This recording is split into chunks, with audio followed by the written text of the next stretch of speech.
everyone, it's Jen.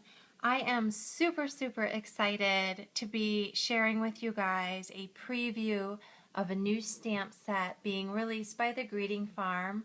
It's going to be released on June 15th, and the name of this stamp set is called Dreamy, and it is a large stamp set. It's 8.5 by 11 with all kinds of images and sentiments, and it's geared for use in the mixed media world.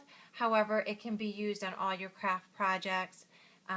Cards, they are the same red rubber stamps that we're all used to from the Greeting Farm. But the set did have in mind the mixed media world when it was created. So I'm going to share the stamps with you today. I'm going to share a project and walk you through the step-by-step process that I used to create the project using these stamps. But one of the things that is so great about the Greeting Farm stamps and using them for mixed media is how deeply cut they are. And when you have a nice deeply cut image, you can use it with all kinds of media and still get a nice image on your project. So you can use it with inks and paints, gesso, texture paste, gelatos, all kinds of things. So I'm going to show you the stamps now, and the one thing I wanted to tell you guys is when I opened the package, when I first got the package a few weeks ago, I gasped when I saw the images because they are so fabulous. So here we go.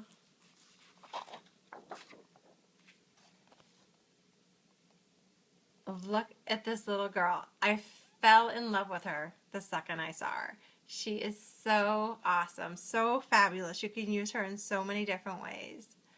So we have this girl image, we have these houses over here, and when you're using stamps for mixed media, you can totally use them just how they come, or you can really break them down and do paper piecing with just different sections of them, or just stamp different sections of them. So you can use them as a whole or in different parts. So for example, like these flags and banners, you could cut out just one flag, you can use all the flags, you could use just this little image over here of the lines and the hearts and the circles. And I'll show you a little bit more about how I kind of broke down some of the stamps on my project. And okay, so we have these background stamps, we have this honeycomb stamp. We have, this is just a great texture stamp for backgrounds. Again, can be used with all kinds of media. A couple of sentiments over here. Dream the impossible and achieve greatness. And dare to create your own path. Then we have some more stamps up here. Like I said, this is a really nice large set of stamps. Again, these can be used as background stamps. Can use those to paper piece, do paper piecing on your mixed media projects. And then some more fabulous sentiments. Live the life of your dreams, be inspired to believe. And I just love this. Know that you are indeed beautiful. So I hope you guys like them as much as I do. I think they're absolutely phenomenal.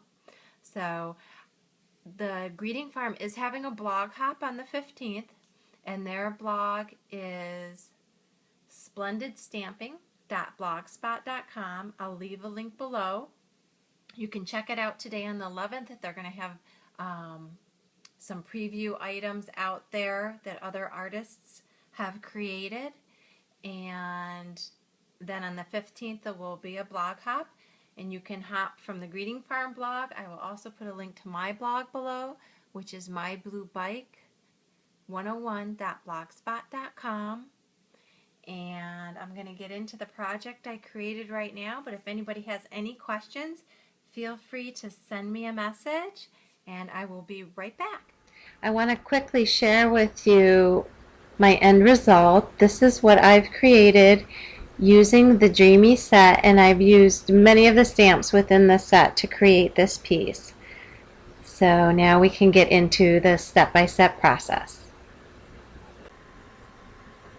Okay, so the first thing I did was start off with a 10 by 10 artist board, and an artist board is, they come in varying thicknesses. This one was 3/8 of an inch thick, but it's a hard surface board that you can find at your craft store, and it has a textured surface to it. So I covered that with decoupage and used some brown packing paper that I had and crumpled it up and adhered that to the board, and then covered that with some distress paint in blue and green, and also added a little bit of glitter. Next, I used some of the background stamps to add a little bit of texture. So I used archival ink in both blue and green, and I used the honeycomb stamp up above in the blue, and I used the grid texture stamp down on the bottom and added some green in there. Then I used some of my Martha Stewart stucco paste mixed with a little bit of white and silver paint, and I just put a few blobs of it on the canvas, and I used the honeycomb stamp to smush it down into little clouds, and it kind of gave it that little bit of stippled look. And then I also went back and added a little bit more stamping with the honeycomb stamp and with the grid stamp. I also came in with a little bit of gesso and just put it on here and there, scattered around the canvas. So now I'm starting to get into using the stamps to create some paper piecing. And in the upper right hand corner you can see I used the banner and flag stamp all as one piece, and then I made some additional ones and cut out the flags so that I could put them falling through the sky, kind of mimicking the sun and sun rays. And I used several of the circular stamps, both in the sky, on the yellow strips of ripped paper down on the bottom, and also on the flowers down on the bottom. And for example, one of the pieces some of the pieces there in the sky that I used the stripe stamp on, I stamped it on patterned honeycomb paper, and then also used my honeycomb embossing folder. So, using some of the things that I have in my tools to coordinate with the items or the stamps in the Dreamy kit. And I also used the grid background stamp again on the green circles, both the solid circles and the open circles down on the bottom. I just used some white paint with that. And then next, I added some rub-ons. I added some of the banner and flags in the corners. I used some floral and leaf ones down on the bottom, as well as up in the sky in the clouds, and also in the two within the two semicircles on either side. And some of them may be very difficult to see at this point, but later on I'll come in with a black permanent pen and highlight those so that you can see them. So here I'm starting to work on the houses, and I painted some cardstock with acrylic paint in blue and green and pink, and once it dried I used the house stamp and some StazOn ink to stamp the houses, cut them out, and then I started decorating the houses. I gave them each different types of a roof, and some of them have rub-ons, and the greenhouses have little paper piecing. The hot pink houses, I used some little metal sheeting that I have, so they have like tin roofs. And I used some stickles on the flags and the hearts. And I'm going to do more to them in a little bit. And I also added to the bottom of them some enamel that I have, and later on you'll see that I color that. It looks a little bit too much like snow. That's not exactly how I wanted it to work. But I'll show you how I changed that later. And then I also started working on my words down on the bottom.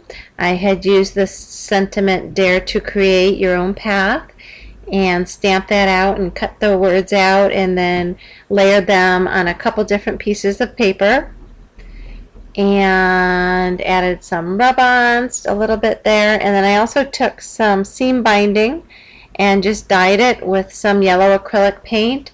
And I also added a layer of glimmer glam to that, which is a glaze that has glitter in it, and it gives it some stiffness as well as some sparkle.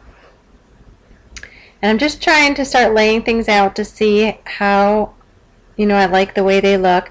I also used another circle stamp, again up in the upper right hand corner, to add another little sun image, and use some stickles on that as well.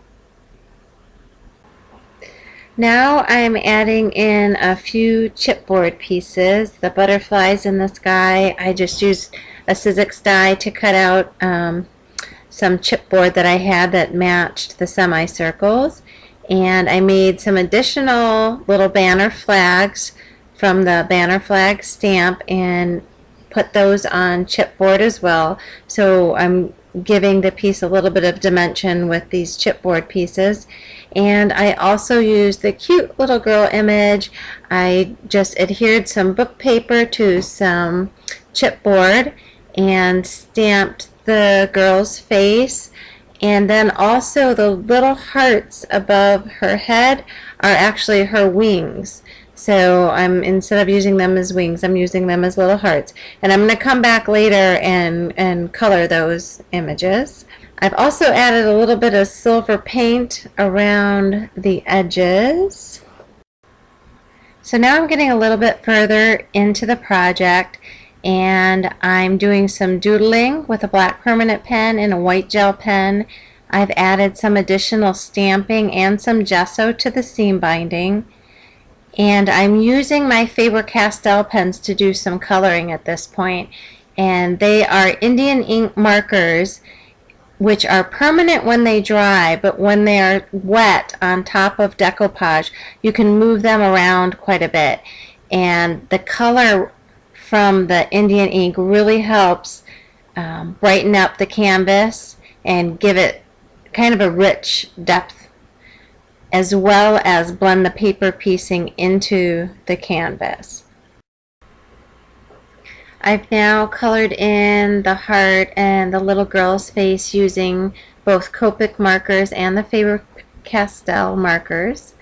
And I've also started coloring the houses. You can see I colored in the windows. I've added some rub-ons for little curtains. I've doodled some words on the houses. And really just starting to do just adding layering. I've added some black rub-ons, and you can see I've added a thin line of gesso all around the little chipboard images, the house, the butterflies, even the little girl's head.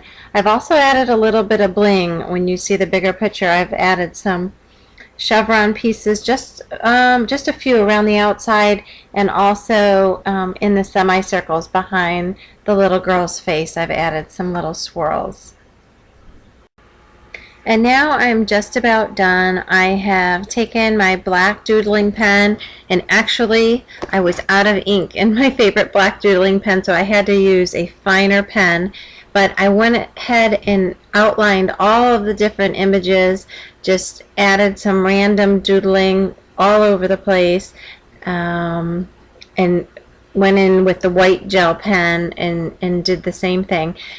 When you're doing the doodling, when your canvas is almost done, if it seems too dark, you can use the white gel pen to lighten it up, and if it seems too light, you can use your black permanent pen to darken it up. And you can really go back and forth between those two pens until you get the canvas to look the way that you want it to.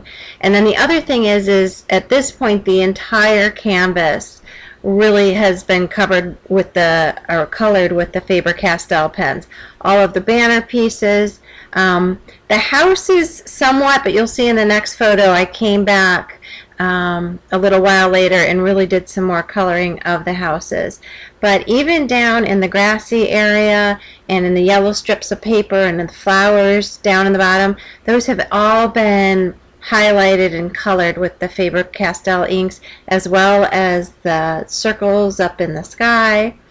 But what I like to do when I'm just about done with a canvas or done with a canvas is let it sit overnight, and then the next day come back to it, and there's always some finishing up that I want to do, or something that I want to typically add.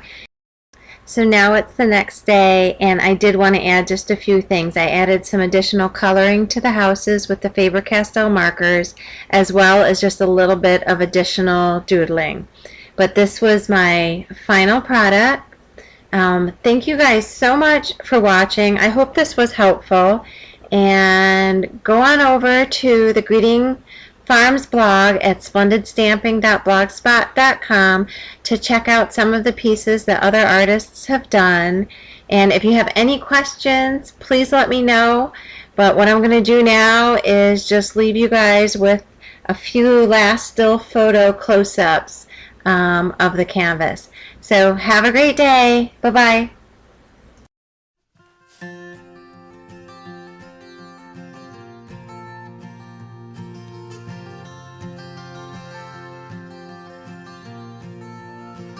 You take the skyway high above the busy little one-way. In my stupid hat and gloves at night I lie awake, wondering if I'll sleep, wondering if we'll meet out in the street. You take the skyway.